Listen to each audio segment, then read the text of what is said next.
Zotero is a tool that can help you to track research information and prepare papers with proper citations. In order to start using Zotero, you'll download it from zotero.org, install it, and it will run as part of your Firefox browser. When you're running Firefox, Zotero will show up as a small icon at the bottom of the right side of the page. If you want to view what's happening in Zotero, you can make this show. However, you do not need to have this part of the page visible in order for Zotero to work while you're searching. I've just run a search in a database, and I want to show you how to start adding some things really quickly. Before we do that though, let me just show you what some of the icons in the database mean. Along the left-hand side, I have a list of all of the items in my library. I've created some subfolders for different classes I've worked with, and I can always create a new one by clicking on the folder icon. The gear icon is where you go to do certain particular actions.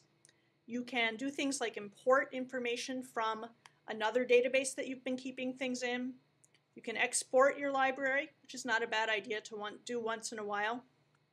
You can set preferences, and some of the preferences are a little bit important.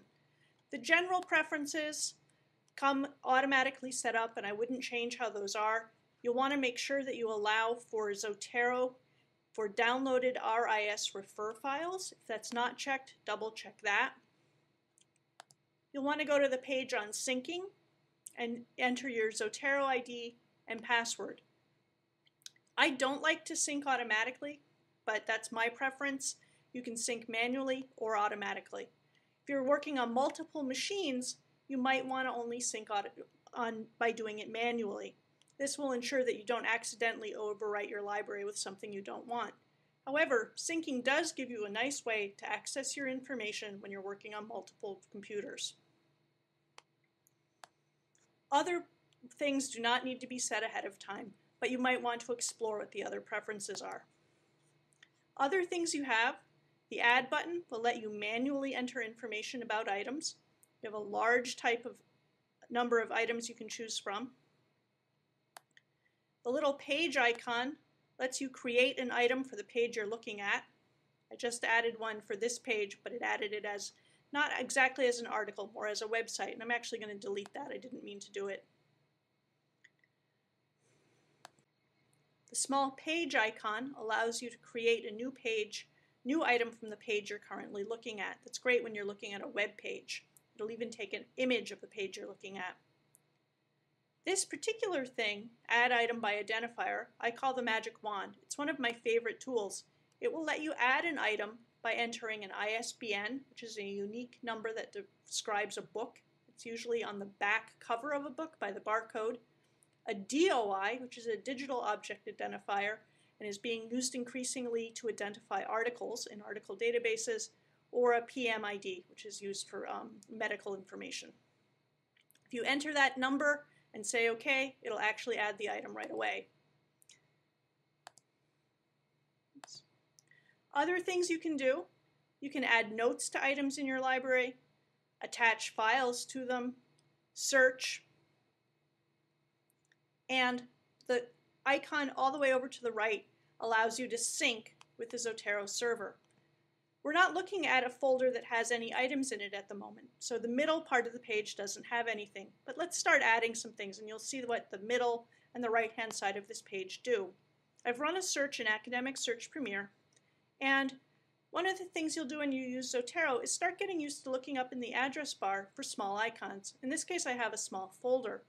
If I click on this folder, if I wanted to, I could actually add any number of items from that search that I ran. I could even add all of them. I'm going to add the first two just to show you what happens. Watch the lower right-hand corner of my browser as this item adds.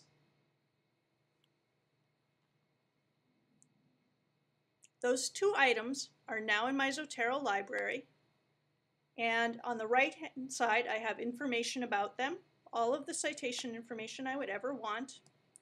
I have notes, and I can add notes about items. So I could say, read this for next week. And if I click back on the title, it will have added my note. You can add process notes or content notes. You can also add tags. One thing that happens is if there are subjects attached with an item that you're adding, those are added as tags already. You might not want those to be there, and you can remove those. Or you can add new tags, right? I could add a tag on this one, for example, for this class. Puts a blank tag down at the end. And I could say I need a tag for EDSS 197. And I've added that. This particular article actually added the full text of the article right with it. And if I click on that, it will open it for me. I now have access to that article easily through my computer. If I didn't have the article attached already, I could locate it on my save it to my computer, and then attach it using the attach function. If I only want to add single items, if I page down my list and I look at item number 7 on it, and I'm looking at only the information about that one article, you'll see that I have a small paper icon up here. If I click that, that will add information about this item. When I'm looking in library catalogs, I'll see a variety of these kinds of icons show up. Most of them will be for books, but it will also show them for things like videos, government documents, etc. When I search the web, I can also add things. If I'm on a newspaper site, I'll see an icon for a newspaper. If I'm on Amazon, I'll see icons for books. Almost anywhere that you're searching online, you'll see these little icons. And if they're not there, you can always add an item for the page. What I want to talk about next is how to add items to a shared group library. By registering for a Zotero.org account, you give yourself the ability to sync your files to their server, so you have a backup in case something happens to your computer, and you can view them from other computers if you're working in different places. I'm going to page down the screen on the left-hand side and show you that I've also created some group libraries. When I register for Zotero.org, I can create group libraries that let me create folders that I can share with different people. We've created one for this class called EDSS 197 class group. At the moment, there's nothing in it, but you'll be adding some things to it in the next few days.